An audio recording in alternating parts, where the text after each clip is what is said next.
Bienvenue chez GoPirate. Dans cette deuxième capsule sur comment devenir un agent de changement sans risquer son travail, on va parler de comment monter un argument pour augmenter votre pouvoir d'influence.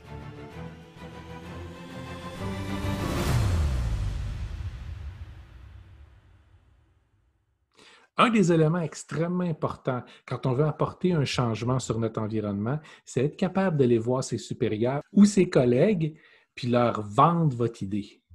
Puis ça, c'est un art. Mais c'est un art qui est atteignable avec juste quelques petits trucs simples. Oui, ben écoute, ça c'est quelque chose que j'ai donné quelques fois en conférence, donc ça me fait plaisir de répéter ça ici. Tu te souviens, Maurice, on avait été faire un atelier en Californie quand on a commencé à travailler ensemble, là, 2 ans. Oui, chez Puis, Science Exchange. ouais, belle gang. Puis on leur avait dit, bon, là, c'est le temps de vous montrer comment convaincre n'importe qui de n'importe quoi. Puis le manager, il avait fait des yeux gros comme des assiettes. Et puis au final, ben, ça a donné essentiellement, ça lui a donné pas mal moins de travail. Ben oui, c'est bien quand le manager est là puis tu donnes ce genre de formation-là parce que, un, c'est super éducatif pour tout le monde. Puis là, tu as le manager qui passe son temps. Oui, oui, c'est ça que je veux, c'est ça que je veux. Ouais. À chaque fois que je l'ai donné en conférence, avant, je demandais s'il y avait des gestionnaires dans la salle. Puis c'est eux autres qui faisaient des oui, oui, oui. Donc, c'est très, très simple. C'est 3 étapes super simples pour mieux vendre ses idées puis augmenter son pouvoir d'influence. OK? Première étape, c'est pas donné à tout le monde, fait qu'il faut faire un effort des fois, c'est de développer un sens de l'empathie puis comprendre que c'est pas à propos de toi. Tu essaies de convaincre quelqu'un qui est en position de pouvoir, qui est dans un contexte différent du tien. Oui. L'idée, c'est vraiment de comprendre ce que les autres veulent atteindre, leur but Ben, à eux. c'est ça. Tu essaies de convaincre quelqu'un, puis disons que c'est un patron parce que c'est souvent l'exemple que les gens ont le plus. Ton patron, il faut que tu comprennes c'est quoi ses objectifs à lui, il faut que tu comprennes sur quoi il est évalué, puis il faut que tu comprennes c'est quoi ses besoins. Parce que lui, il s'en va dans une direction qui n'est peut-être pas claire pour toi. Disons qu'il s'en va vers l'Est pour garder le cap à l'Est, OK? Et que toi, tu lui proposes sans cesse d'aller au nord-ouest. Ça se peut que ça soit tout le temps non, la réponse. Tu comprends, Maurice? Fait que Oui. si tu comprends dans quelle direction il va, tu peux mieux argumenter ou mieux organiser tes arguments pour lui montrer que ça l'aide à aller dans la direction où lui va. Et Donc, là, essentiellement, c'est transformer ton idée ou présenter ton idée de façon à ce que ça serve ses besoins à lui. voilà. Donc, c'est sûr que si tes idées n'arrêtent pas de contredire la direction où lui va, c'est difficile. Fait qu'il faut trouver un moyen de faire en sorte que il se sente réconforté par ça, puis que ça l'aide. OK? Fait que c'est super important de s'asseoir avec ce monde-là puis leur demander, toi, là, pourquoi tu fais ce que tu fais? Pourquoi on fait ci? Pourquoi on fait ça? Dans quelle direction on s'en va? C'est dommage parce qu'il y a beaucoup de gens qui ne savent pas. Ils travaillent 40 heures semaine puis ils ne savent pas exactement dans quelle direction va le département. Puis c'est Donc, le cas aussi de beaucoup de superviseurs. Fait que si vous voyez que votre superviseur, après avoir posé quelques questions, mais pourquoi tu nous demandes ça? C'est quoi ton intention derrière qu'on peut se donner à la bonne chose? Puis vous voyez qu'il y a de la difficulté à répondre, les chances sont qu'ils ne sachent pas plus que vous. ouais. Fait que c'est peut-être le moment d'aller le trouver ensemble. Donc, puis de faire front commun. Une fois que ça c'est fait, une fois que vous comprenez exactement là, dans quelle direction, puis qu'est-ce que votre patron a besoin, là, dans le fond, pour réussir, pour avoir une bonne évaluation en fin de l'année, puis pouvoir dire c'est un succès. La deuxième étape, c'est celle qui est un peu la plus plate, puis qui est difficile à avaler des fois, cette pilule-là. Il faut faire le travail pour lui. OK? Quand je veux dire faire le travail, là, c'est que le patron, là, ça a un fusil sur la tempe, OK, à 100% du temps. Des fois, la gâchette est sensible puis elle part vite. OK? Fait que c'est certain qu'il y a beaucoup de patrons qui vont dire des fois non, juste au risque que la gâchette parte. Donc, Puis oui, j'aimerais juste apporter une précision que je répète souvent, juste que les gens comprennent bien la situation que le superviseur est habituellement. Ils sont imputables de décisions qu'ils ne prennent pas, puis de travail qu'ils ne font pas eux-mêmes. OK? Essentiellement, là, tout ce qu'ils font, c'est se faire blâmer si quelque chose ne marche pas. oui. Puis c'est exigeant, ça. C'est exigeant mentalement, moralement. C'est exigeant sur le temps aussi. Puis entre vous et moi, j'ai été gestionnaire, toi aussi, Maurice. Mhm. Une demande là, par courriel là, qui dit « Hey, salut patron, je veux cette formation-là, merci. » Ça se peut que ça se ramasse bien, bien bas dans la liste des priorités. Exact. Parce que Parce que, c'est ça. Moi, je ne me poserais pas là, la question pourquoi tu en as besoin, puis qu'est-ce que ça va nous apporter. C'est à toi de faire ton cas. exact. Donc, là, en ce moment, dites-vous que c'est pas nécessairement la priorité du patron d'aller valider si la formation est intéressante, si elle va vous servir, nous servir en tant qu'entreprise, qu'est-ce qu'elle coûte. C'est tout du travail extra. Là. Vous venez de lui donner l'odieux d'aller tout vérifier ça, en plus de toute la pile de travail qu'il y a à faire par-dessus la tête. Donc, un très, très bon moyen de faciliter une réponse qui est positive et qui vous avantage, c'est de faire ce travail-là pour lui.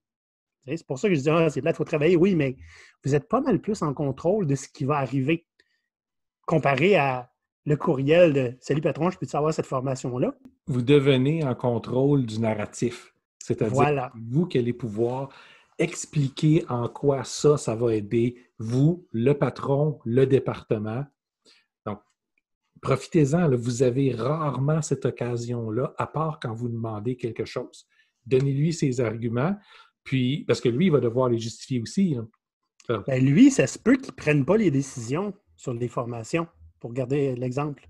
Ça se peut qu'il ait besoin de convaincre son propre patron. Donc, si vous faites ça, vous lui donnez tous les arguments que lui a besoin pour convaincre son propre patron. Il n'a même pas besoin de faire le travail. Puis si c'est lui qui prend la décision, imaginez, OK, le courriel que je vous donnais en exemple, et un autre courriel complètement différent qui disait Bonjour, patron, j'ai besoin de faire une formation pour tels avantages que ça va nous apporter immédiatement avec une belle liste des avantages. Voici 5 endroits qui donnent la formation avec les prix. J'ai été voir les reviews. J'ai demandé à mes collègues là, dans mon réseau LinkedIn quels ils ont utilisé. La plupart m'ont dit celui-là, même s'il est un petit peu plus cher, le retour sur l'investissement est bien meilleur. Puis, parlant de retour sur l'investissement, ça peut être autant en argent que soft. Hein?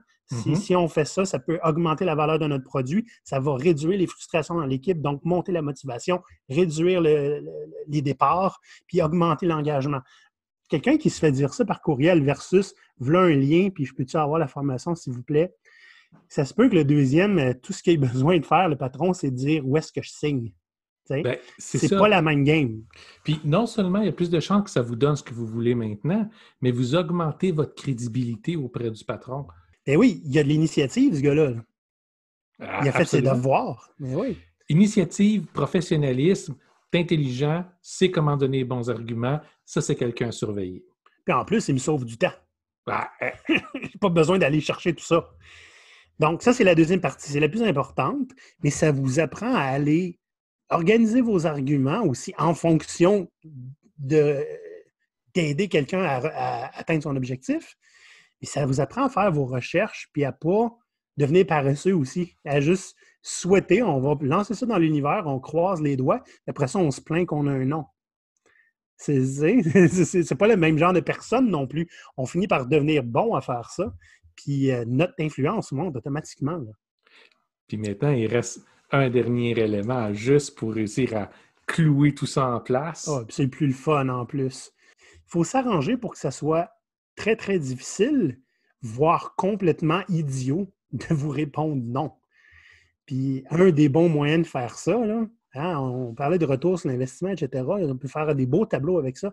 Faites un tableau de risque. Voici ce que ça va nous coûter si on ne le fait pas. Voici des projections que j'ai faites selon le marché. Là. Puis nous ici, on est en bas ici. Là. OK? Je vais donner un exemple super concret. Moi, j'étais intégrateur web pendant 15 ans. Okay? Je faisais du HTML puis du CSS, Maurice.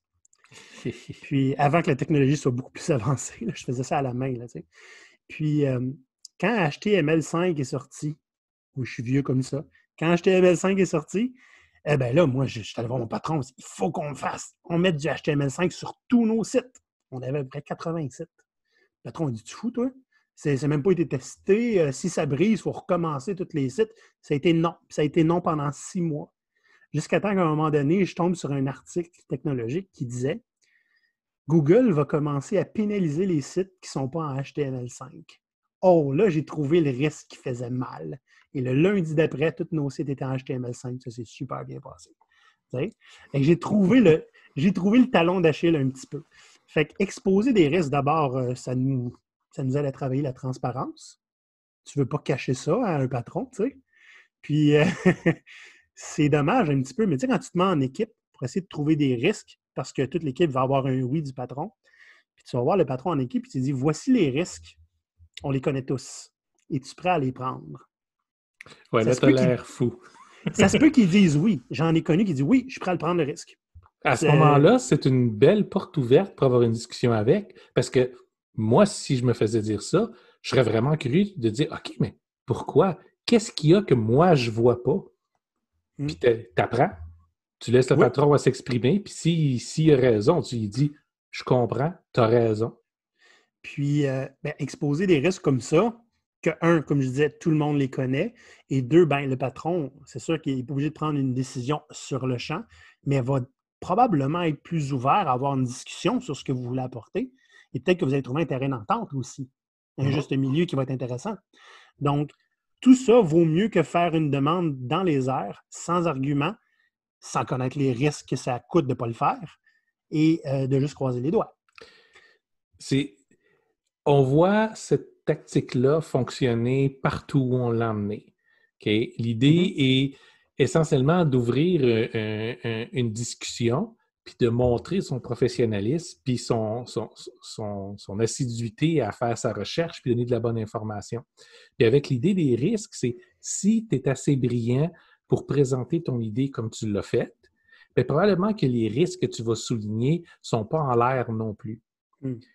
Ça aide à changer la dynamique que vous avez avec vos patrons ou avec vos collègues. Puis, c'est une compétence qui va se développer avec le temps. Les premières fois, ça va être plus difficile, mais éventuellement, vous allez prendre le réflexe de toujours monter vos arguments de cette façon-là. Puis, vous allez voir que le taux de oui que vous avez va augmenter, puis la confiance que vous allez vous développer en votre capacité à faire changer les choses va augmenter aussi. Il faut savoir que si on a des bonnes idées puis qu'on demande la permission de prendre des initiatives comme ça, c'est pas parce qu'on se fout de notre travail. Là. Clairement, on s'en soucie de notre travail. C'est juste qu'on n'est pas bon à le montrer. Donc, en faisant ça, vous apportez des preuves que non seulement vous vous en souciez, mais que vous avez déjà fait les efforts nécessaires pour... Vous avez déjà commencé le travail, dans le fond, essentiellement. Puis, il y a un point important que je veux apporter. C'est on entend souvent, ceux qui arrivent à faire passer leurs idées, c'est juste les beaux parleurs.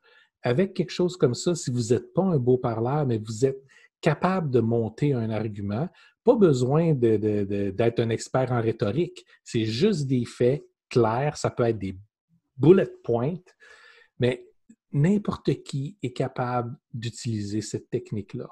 Il faut juste vouloir se donner la peine. La seule chose qui peut vous en empêcher, c'est si vous dites que c'est trop de trouble, puis c'est plus facile de juste chialer. Bien sûr. Puis évidemment, si vous avez des faits qui viennent d'ailleurs, mettez les sources et voilà. Vous n'avez pas besoin d'en inventer. Là. Non, c'est ça.